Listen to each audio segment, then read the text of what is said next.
I get it. See, it's Valentine's Day, and for it, I recently made the surf and turf Alfredo pasta, which is just super incredible. But for the fellas out there who don't have a Valentine, and there's nothing better to you than a great sandwich, well, this one's for you.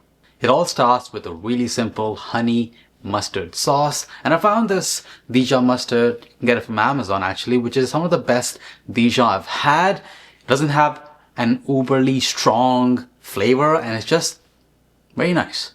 Check it out. You don't have to though. Just put that together, set that aside. Of course, I'm putting spicy mayo in here, one of my favorite condiments. My oven is hot at 400 degrees just to help melt that gouda cheese that we will use really shortly. Now this bread here honestly is a cross between a baguette and a sourdough in my opinion, even though they say it's a baguette.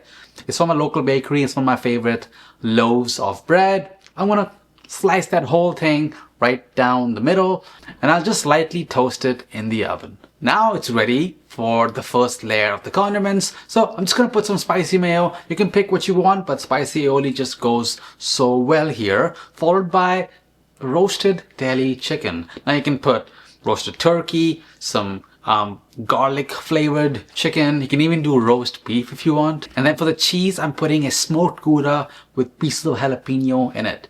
Just slice that, layer it on. Then we'll put the bottom part of that sandwich back on the baking sheet, toast it until that cheese is very slightly molten.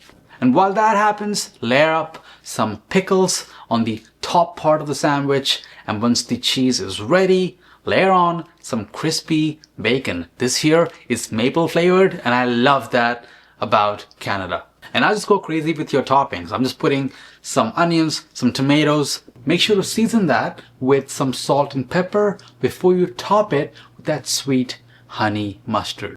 And there is a science behind assembling it. The sauce bottom on top just helps keep the bread moist. Having the lettuce on the very top just helps protect the bread from getting too wet from the tomatoes and all. If you want to learn more about that, then you can click the link down below. I have an older video where I talk way more into those details. But let's get into the sandwich. In case you want to go balls to the walls, you can finish this entire sandwich in one go, or you can cut them into thirds. That's what I ended up doing.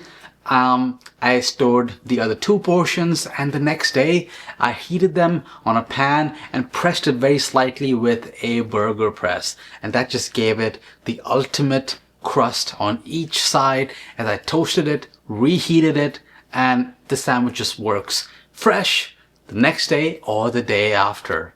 Enjoy it. Happy Valentine's Day, and I hope you have a good one.